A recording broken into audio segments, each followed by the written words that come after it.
दोस्तों आज लेकर आए हैं एक बेटी और एक पिता और अधूरे ख्वाबों की कहानी। बहुत ही बढ़िया कहानी है। कहानी को पूरा जरूर सुने। गांव की कच्ची सड़कों पर सुबह सुबह नंगे पांव दौड़ती हुई सीमा स्कूल जाती थी। उसके साथ उसका पिता हरनाथ हमेशा छायाओं की तरह होता था। वो हर कदम पर उसकी निगरानी करता और अपनी नजरें एक मजबूत सपने पर रखता। हरनाथ की आंखों में जो सपना था वो उसकी बेटी की आंखों में पल रहा था। पढ़ाई के माध्यम से एक नया रास्ता, एक नया जीवन। पढ़ लिखकर बड़ी बनेगी मेरी बिटिया, मेरी रोशनी, मेरी रूह की रोटी है ये, हरनाथ अक्सर अपनी बेटी से कहा करता था जब वह किसी नई सफलता के बारे में बताती थी। सीमा, जो हर रोज स्कूल में टॉप करने का सपना देखती थी, अपने पिता की उम्मीदों को अपने सपनों में बदलने की कोशिश करती थी। सीमा की मां जब मरी थी तब सीमा बहुत छोटी थी। मां की यादों में वह कांच की हरे रंग की चूड़ियां हमेशा अपने दिल के पास रखती थी। मां की चूड़ियां हरनाथ के लिए न सिर्फ एक आभूषण थी बल्कि एक आशीर्वाद की तरह थी, जो उसके जीवन के संघर्षों और प्रयासों का प्रतीक थी। सीमा को चूड़ियां बहुत पसंद थी और उसे हमेशा अपनी मां की चूड़ियां याद आती थी। मगर उसके पिता ने एक वादा किया था, जब तू डॉक्टर बनेगी तब मैं तुझे मां की चूड़ियां पहनाऊंगा। सीमा की पढ़ाई में हरनाथ का योगदान अनमोल था। वो कभी खुद भूखा रहता, कभी फटे कपड़े पहनता, लेकिन अपनी बेटी की पढ़ाई की कोई कमी नहीं आने देता। खेतों में मजदूरी करता, छोटे छोटे काम करता और फिर भी सीमा की किताबें और स्कूल की फीस हमेशा पूरे करता। हरनाथ के पास कोई आराम नहीं था, लेकिन उसकी मेहनत में एक खास बात थी। उसे विश्वास था कि एक दिन उसकी बेटी डॉक्टर बनेगी। सीमा ने अपनी मेहनत से 10वीं क्लास में टॉप किया। गांव में हर किसी ने उसकी तारीफ की, लेकिन कुछ लोगों ने कहा, अब तो लड़की सयानी हो गई, शादी कर दो। गांव में हर किसी का यही कहना था कि एक लड़की को पढ़ा लिखा कर क्या फायदा, आखिरकार उसे चूल्हा ही तो जलाना है। लेकिन हरनाथ ने कभी इन बातों को नहीं सुना। वह हमेशा अपने दिल में विश्वास करता था कि उसकी बेटी बड़ी होगी और समाज की सोच से आगे बढ़ेगी।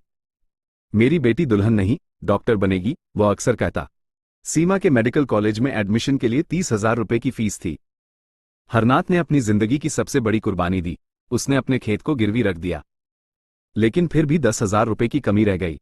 ऐसे में उसने अपनी पत्नी की आखिरी निशानी, कांच की चूड़ियां निकाल ली। उसकी आंखों में आंसू थे, लेकिन वह इस कदम को सही मानता था। आज ये चूड़ियां गिरवी जा रही हैं, कल मेरी बेटी डॉक्टर बनकर इन्हें सम्मान से पहनेगी।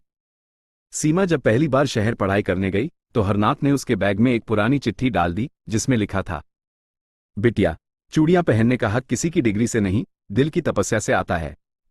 तू मेहनत कर, हम तुझमें अपना स्वर्ग देखेंगे।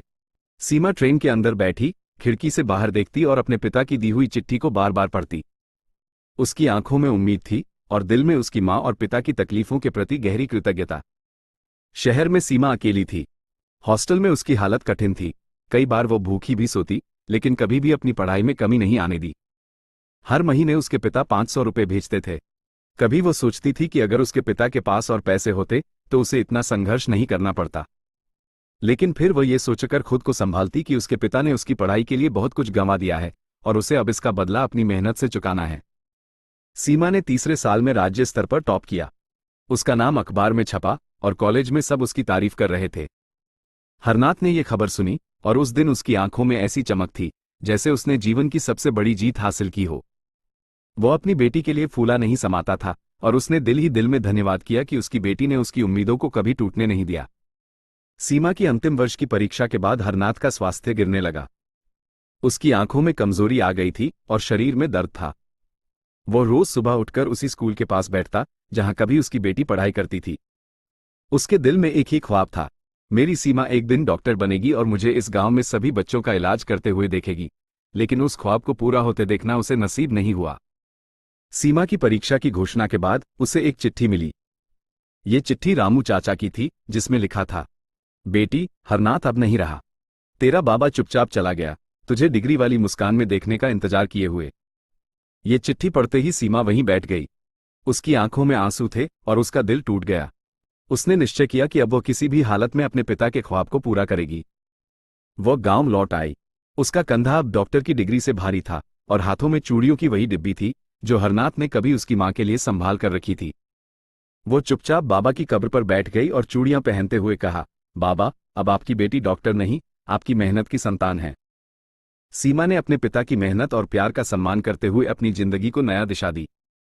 उसने गांव में एक स्कूल खोला जहां हर गरीब बच्चे को मुफ्त शिक्षा और इलाज मिल सके। उसने तय किया कि किसी भी बच्चे को उसकी हालत के कारण शिक्षा से वंचित नहीं होना चाहिए।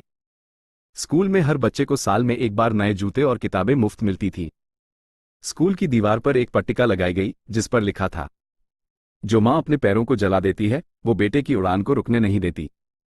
सीमा आज करोड़ों की मालकिन थी, लेकिन जब भी कोई उससे पूछता आपकी सबसे कीमती चीज क्या है, तो वो एक पुरानी साड़ी की फटी पट्टी दिखाती और कहती, यह मेरी माँ की चूड़ियों की पट्टी है, उसी ने मेरी उड़ान की शुरुआत की थी।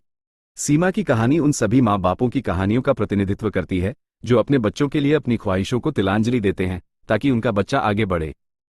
ये कहानी इस बात को भी दिखाती है कि सच्चे संघर्ष और प्रेम के साथ किया गया कोई भी प्रयास कभी बर्बाद नहीं जाता। अगर आपको ये कहानी पसंद आए तो कृपया हमारे चैनल को सब्सक्राइब करें और इस वीडियो को लाइक करना न भूलें। आपकी प्रतिक्रिया हमारे लिए बहुत महत्वपूर्ण है। धन्यवाद।